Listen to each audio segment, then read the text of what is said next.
Oi pessoal, tudo bem? Aqui é o professor Leandro e a gente vai para mais uma aula de hidrometalurgia. Na aula de hoje a gente vai ver troca iônica, tá? Então a aula de hoje ela tem uma particularidade específica, tá? Que é uma aula bastante, para o pessoal do superior, ela é uma aula bem light, bastante curta, né? Porque nós não vamos ter parte um e parte 2. Então hoje, casualmente, hoje vai coincidir a quantidade de conteúdos que a gente vai ver sobre troca iônica, tanto no médio quanto no superior. Por quê?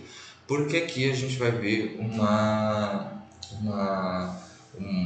como é que eu vou dizer? Eu não estou encontrando a palavra aqui, mas a gente vai ver uma quantidade de conteúdo apenas introdutória, tá? Para que vocês saibam o que é a troca iônica. Então a gente não vai ver naquela parte, não vamos entrar naquela parte de comportamentos e parâmetros específicos, porque a troca iônica ela é um processo utilizado principalmente na extração de urânio, né?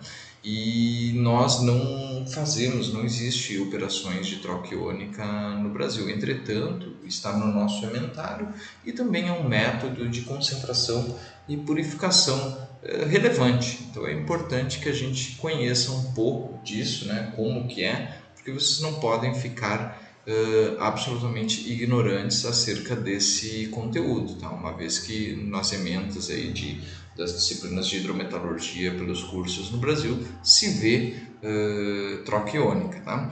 E aí eu vou explicar para vocês o que é troca iônica. Então a troca iônica ela é feita através de trocadores iônicos. Então ela é feita através do uso, tá, de trocadores iônicos, tá? Trocadores iônicos, tá?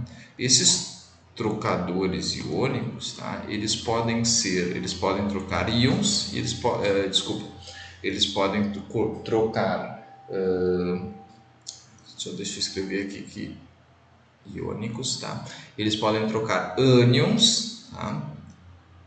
E eles podem trocar cátions, tá? Então o que é um trocador iônico, tá? O trocador iônico ele tem uma matriz, tá? A matriz é carregada positivamente, tá?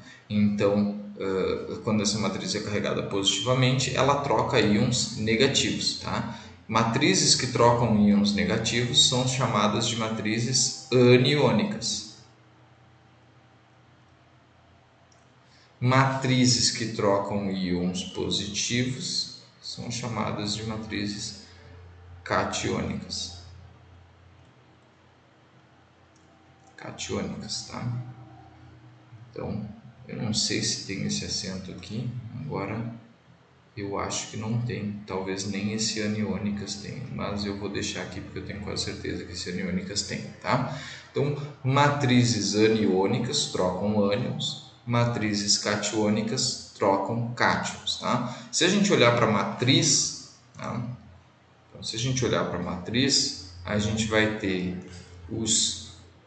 isso aqui é a terminologia para vocês saberem, né? Os coíons, eles têm o mesmo sinal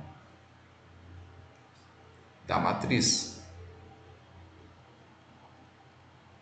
Então, coíons possuem o mesmo sinal da matriz. Significa o quê? Matriz aniônica, cátions são coíons, porque cátions são íons positivos, né? Então, cátions são coíons, tá? Já os contraíons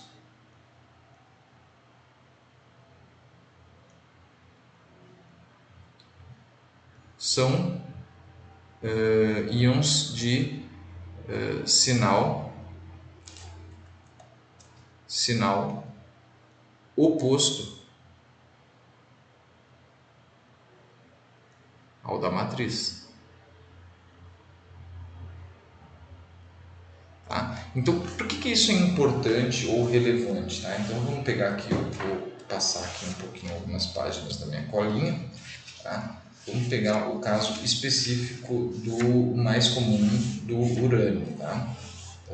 Vamos procurar aqui, tá? O caso específico do urânio. Tá? Vamos olhar o caso específico do urânio. Quando a gente tem a extração de urânio, tá? Os metais, se a gente olhar assim, se eu conseguir dissolver cobre, o cobre vai dissolver cobre 2+, né? Então, que tipo de resina a gente poderia utilizar? A gente poderia utilizar a resina catiônica. Aí você pode pensar assim, tá, mas todos os metais eles não tendem a doar elétrons, eles não vão ser sempre Cu2+, não vai ser sempre, a gente não vai sempre utilizar uma resina catiônica. Aí eu digo para vocês que não, porque em eventuais casos a gente usa a resina para pegar um complexo, tá? Então eu estou achando que eu vou ter que fazer uma recapitulação aqui para vocês, tá? Mas eu vou explicar aqui para vocês um pouquinho, tá? E aí, como que acontece isso? Tá? Vai acontecer da seguinte maneira: existe um complexo, tá, de urânio, tá, que é o UO2SO4 2, tá? Esse complexo aqui, ele tem carga 2-. Então o que acontece? Que tipo de resina eu tenho que usar para esse complexo? Resina aniônica, tá? Se a gente tratasse, por exemplo, o AuCN2-, a gente também teria que usar uma resina aniônica. Então, para isso que serve. Por isso que a gente tem resinas aniônicas e resinas catiônicas, tá? E para esse caso específico, tá, a gente tem aqui uma gama de metais que eles podem se utilizar da nossa troca iônica, tá? Os principais metais são metais que a gente acaba não estudando muito, tá? Então a gente tem aqui cobalto, tá? O níquel a gente até estuda, mas no processamento aqui no Brasil não se utiliza isso, tá? A gente também usa para separação do hafnio, isso tudo para separar o urânio desses caras aqui, tá? E aí do zircônio, tá? Então a gente usa para separar o urânio, separar desses caras aqui, desses metais aqui, tá bom? Então vamos voltar aqui só para lembrar vocês, tá? Uma recapitulação que eu já saí falando da troca iônica, mas é só para lembrar para vocês que a gente vai ter aqui o que é a nossa matéria-prima da troca iônica, tá? A nossa matéria-prima é um licor lixiviado.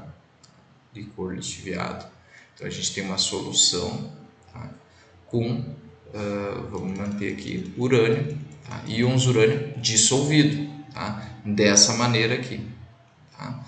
Eventualmente, o que acontece? Como na extração do urânio, assim como no ouro, tá, para eu separar esse material é extremamente difícil fazer essa separação devido à quantidade de material que tem, né, de urânio, de minério de urânio que tem. Então eu preciso de uma moagem muito fina. Então com frequência eu não consigo separar não consigo fazer separação sólido líquido. Então eventualmente o que vai acontecer aqui, vocês estão vendo aqui, tem pequenas partículas aqui, tá? Estou desenhando pequenas partículas. Então o urânio está de verde, dissolvido, tá? Então aqui vão o cinza, tá muito escuro esse cinza, né? Então vamos trocar por uma cor, um cinza mais claro aqui. Tá? Então o cinza, tá, que eu desenhei aqui, tá? O cinza vai ser minério fino sólido, tá? E o verde, tá, vai ser o nosso complexo UO2SO4 2, tá? Em meio aquoso. Então o que está em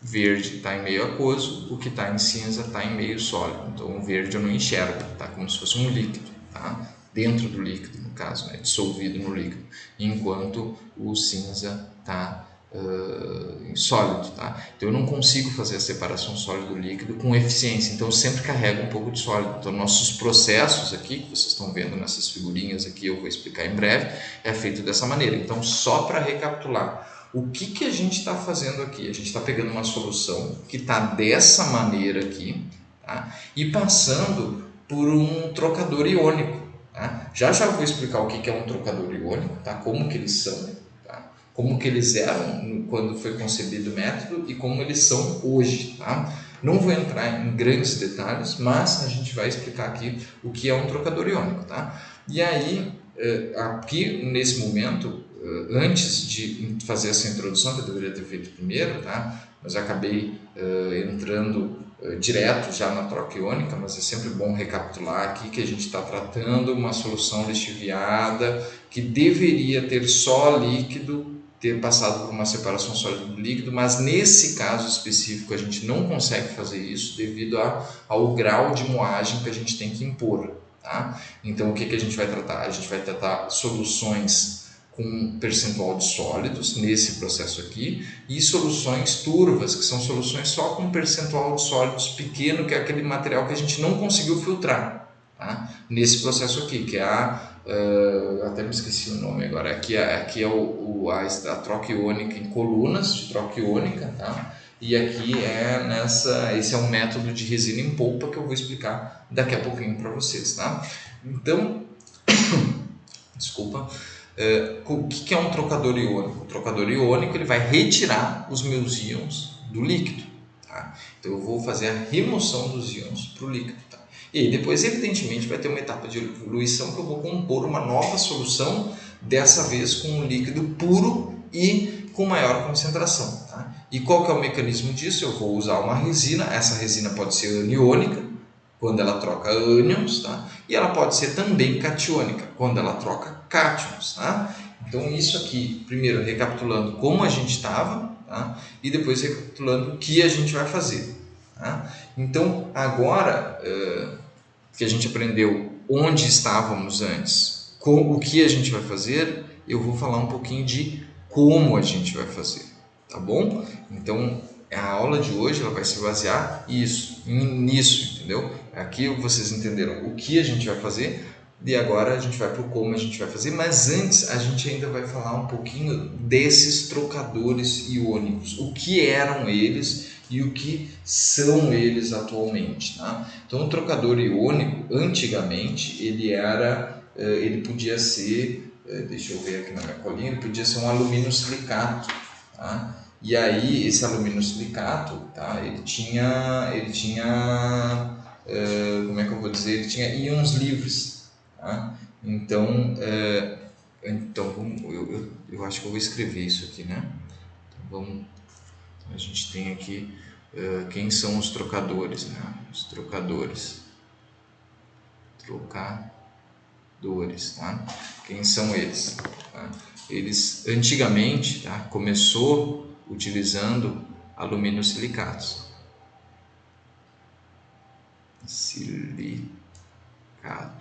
tá? Então começou se utilizando alumínio silicatos, tá? Hoje em dia já não é mais feito com alumínio silicatos, tá? Aliás, se fazia com alumínio silicatos e zeólitas, tá? Então o que acontece? A gente ficava com uma matriz assim, ó, matriz AlO4 AlO4 4 menos. Então, ficava com uma matriz aqui, uma matriz catiônica, tá? Que ela trocava cátions, né? E aí depois se evoluiu também para zeólitas. As zeólitas, tá? Elas tinham uma matriz desse tipo aqui, ó. Calma aí. Zeólitas. Tá? Ela tinha uma matriz desse tipo aqui, que era um silicato, né? Então era SiO4 4 menos, tá? Então trocava cátions. Hoje em dia não é assim que funciona, tá? Hoje em dia a gente evoluiu para resinas de troca iônica. Então hoje em dia a gente não utiliza mais esses materiais, a gente usa resinas de troca iônica. Tá? Essas resinas elas são compostas, tá? De hidrocarbonetos, tá? Do tipo fenol fenol formaldeído. Fenol formaldeído.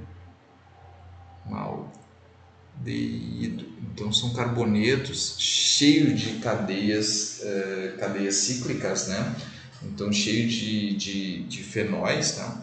E também ao mesmo tempo são aldeídos lá. Para quem estudou, para quem viu química básica lá, viu um pouquinho de química orgânica, tá? Então são funções da química orgânica, tá? Então essas são as resinas que hoje são utilizadas, tá? Eu não vou mostrar nenhuma delas aqui, tá? Porque eu acho que não vai ser tão interessante mostrar isso, porque são vários desenhos aqui com ocupar um espaço gigantesco e eu não sei muito qual que vai ser a praticidade desses desenhos aqui, tá? Também tem resinas de poliestireno, tá? E é basicamente isso, elas são cheias de anéis benzênicos, tá? Então cheias de anéis cíclicos ali, tá? E aí, esses são os materiais que fazem esse tipo de coisa, tá? Então isso aqui tá perto do o que a gente está fazendo, tá? Então agora vamos para o como, tá? O princípio é bastante semelhante, tá? Bastante semelhante ao que era feito com os nossos bastante importante eu dizer aqui que um material também utilizado eram carvões sulfetados, tá? Carvões com um teor de enxofre bastante, não enxofre da perita, né, que está sempre contaminando o carvão, mas enxofre orgânico, né, bastante alto. Eles também eram utilizados e eles deram trocadores iônicos desse tipo aqui, tá? Trocadores aniônicos, era como era utilizado no caso do urânio, tá? E agora só para chegar na parte de como a gente faz, tá? Como fazer, aqui a gente tem um cesto, tá?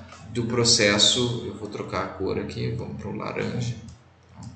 Então a gente vai para o laranja aqui, a gente tem o processo aqui de resina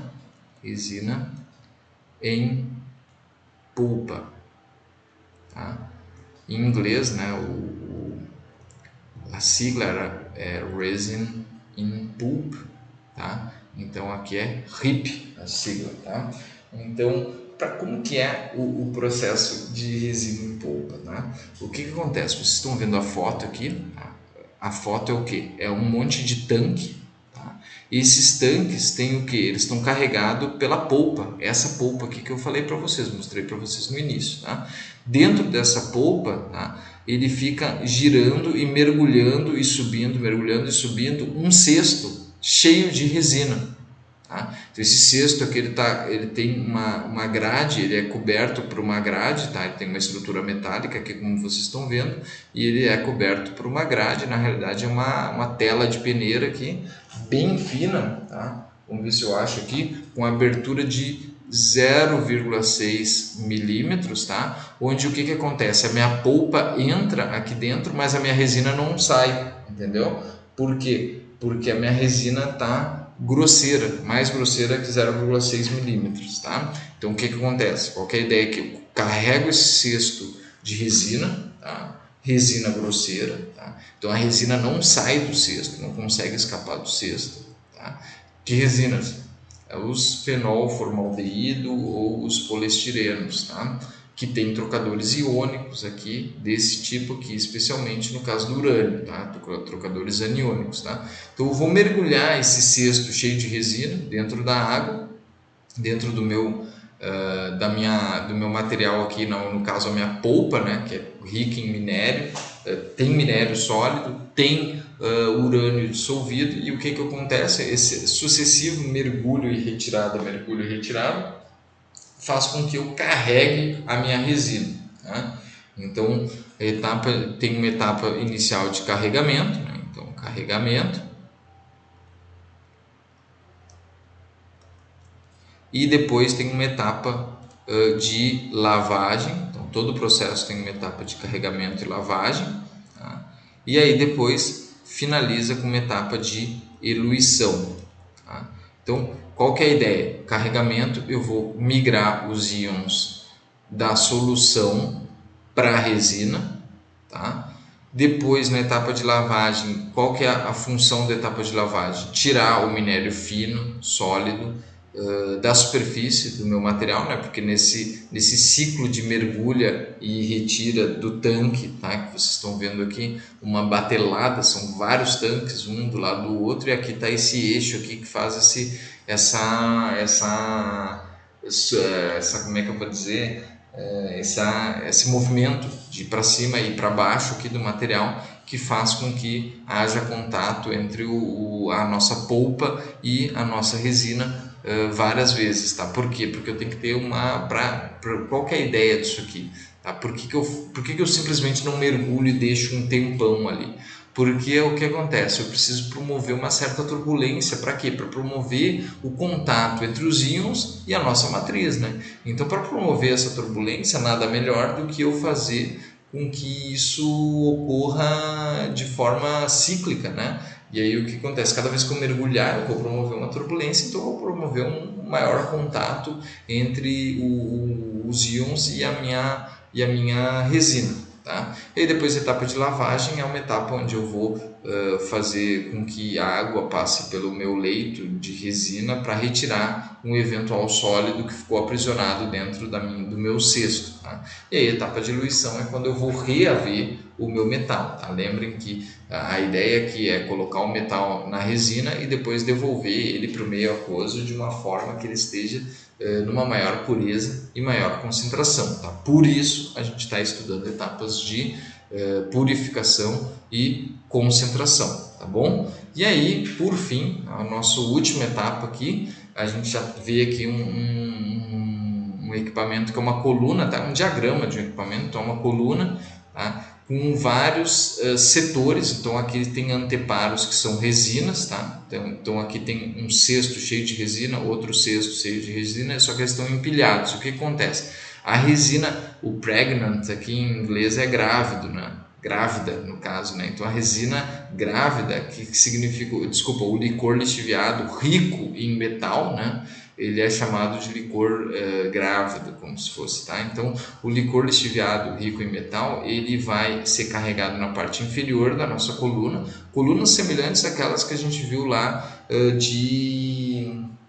como é que era o nome do processo de adsorção em carvão ativado, tá? Então, ele é carregado pela parte inferior e aí vai passar por vários setores ricos em resinas, tá? Então aqui está cheio de resinas, cheio de resinas, cheio de resinas, cheio de resinas, cheio de resina e assim vai indo, tá? Então a resina mais rica em metal vai encontrar aqui o nosso licor mais rico em metal, tá? Por quê? Porque a resina aqui é aquela carregada, então aqui ela está muito pobre em metal. Então significa o quê? O nosso material vai progressivamente perdendo metal, enquanto a nossa resina tem cada vez menos metal conforme vai subindo. Isso se chama contracorrente. O pessoal do superior já viu o que significa isso. Vocês não precisam, vamos tentar entender só o que acontece aqui, tá? Então a resina aqui ela vai recolher alguns íons, então ela vai ter uma segunda chance de recolher íons experimentando uma solução mais rica, tá? Por quê? Porque ela vai descendo, então conforme passa um tempo, ela desce, então ela vai descendo cada vez mais até chegar aqui embaixo e ela, ao mesmo tempo que ela vai descendo, ela vai enriquecendo em metal, tá? Até chegar aqui embaixo, onde ela está carregada, totalmente carregada, então todos os nossos contra-íons foram substituídos por íons de metal que me interessa, né? E aí aqui a minha resina passa por um setor aqui, uma coluna de lavagem, tá? E aí essa coluna de lavagem vai para a coluna de eluição, onde eu vou adicionar um líquido que vai promover a eluição, tá? E aí a partir desse líquido que vai promover a eluição, né, que na realidade vai constituir o nosso material, a nossa solução rica em metal e pobre em outras impurezas, e inclusive aqui nesse caso a gente não pode carregar uma polpa, tem que ter uma etapa de separação sólido-líquido. Então aqui precisa ter, esse aqui é a coluna, né? Coluna de troca iônica, né? Troca iônica.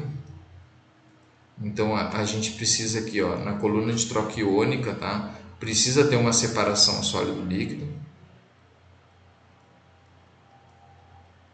Tá? Então a gente tem que fazer uma separação sólido-líquido, tá? Mas não significa que não vá um pouco, não vai ingressar um pouco de sólido aqui. Então sempre ingressa um pouquinho de sólido porque a gente tem que moer muito fino o nosso minério, tá? E aí a gente não consegue, não é possível retirar todo o sólido, tá? Através de etapas de filtragem e separação sólido-líquido. Tá? Uma outra coisa, aqui a gente tem também uma etapa de carregamento, uma coluna de carregamento. Carregamento, então aqui é um E, tá? Carregamento. Também tem uma coluna de lavagem, né? Lavagem. E também tem uma coluna de eluição. Tá? E o interessante desse processo é que ele é um processo contínuo. Tá? Um processo contínuo. Esse processo aqui é considerado semi-contínuo, porque tu consegue, faz esse processo de mergulhar o cesto, aí, eventualmente tu pode subir o cesto, carregar mais solução, então ele é considerado semi-contínuo. Tá? Já esse aqui não, ele é contínuo porque tu pode fazer ele, tu não tem que parar para retirar as resinas carregadas, ele vai sempre num fluxo contínuo, então por isso ele é considerado um processo contínuo, ele não para, não é aquela coisa assim, tu faz o processo, passa o licor lixiviado aqui, aí passou o licor lixiviado, para todo o processo, retira a resina. Não, a resina é retirada periodicamente, mas não para o processo. Tá? Então, bom, eu acho que o que a gente viu aqui, então, o que é, né, o que são os trocadores iônicos, tá? E o que é a troca iônica, e a gente está vendo aqui como se faz a troca iônica, tá? Então acho que o que eu tinha para falar para vocês na aula de troca iônica era isso, tá? Então acredito que aqui a gente viu o suficiente para entender como funcionam os processos, tá? E lembrando, vocês têm que ter sempre em mente que aqui a ideia é o que? Tu entra com uma solução lixiviada, tá? Impura e às vezes com concentração baixa de metal dentro da solução. Um detalhe importante aqui, a troca iônica ela só funciona quando eu tenho menos de 10 ppm. Então, é muito pouco metal. Então, é 10 partes por milhão. Então, menos de 10 ppm de metal. Então, é para soluções extremamente diluídas, por isso ela se encaixa perfeitamente aqui na extração de urânio, porque nas condições de lixiviação que a gente faz no urânio, a gente não consegue trabalhar com grandes concentrações de urânio em solução. Então, esse urânio em solução, tá, ele vai chegar numa solução impura, até com sólidos, mesmo que a gente faça um processo em coluna de troca iônica. Tá? Então, o que acontece? O meu material sempre vai ter um pouco de sólido, então aqui além de remover os íons metálicos, eu também tenho a preocupação de separar o sólido do líquido. Tá? Então aqui a gente sempre vai ter uma etapa de remoção do metal do licor lixiviado impuro, eventualmente com um pouco de sólidos e com baixa concentração. Para quê? Para constituir uma solução pura, sem sólidos e com uma concentração adequada para o próximo processo. Tá? Então eu sei que nessa parte das etapas de processos hidrometalúrgicos, normalmente vocês têm mais dificuldade de entender o que é que essa etapa faz. Tá? E aqui é o que eu estou tentando clarificar para vocês ao máximo. Tá? Então, lá na lixiviação, qual que era a ideia? Dissolver o metal, colocar o metal, tirar o metal do sólido e colocar no meio aquoso. Tá? Aí o que aconteceu? Quando eu tiro o metal do sólido para o meio aquoso, eu já não preciso mais do sólido, né? Então a ideia, o ideal é que eu consiga retirar o sólido e descartar esse sólido. Tá? Nem sempre a gente está vendo aqui dois processos já. A gente viu lá carvão ativado, que tem um processo de carvão em polpa, carvão em lixiviação, significa o quê? São processos que a gente está utilizando sólido, então a gente não conseguiu fazer a separação sólido-líquido. E além disso, o que a gente tem que fazer nessa etapa também? Além disso, a gente tem que purificar a solução, retirar os íons que não me interessam, tá? e, além de purificar, colocar numa concentração grande o suficiente, porque não adianta eu ter um grande volume de líquido com muito pouco metal dentro. Então a ideia aqui é aumentar a quantidade de metal dentro do líquido. Por quê? Porque nas próximas etapas a gente vai ver como obter o metal a partir de soluções ricas em, ricas em metal. Tá? Então, soluções vão ter metal em meio aquoso e a gente vai ver como precipitar esse metal para produzir um sólido, tá bom?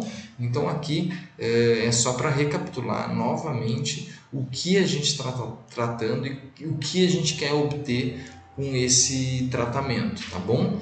Então, na próxima aula a gente ainda vai ver acredito que a nossa última aula de concentração e purificação, que vai ser extração por solvente, com uma aplicação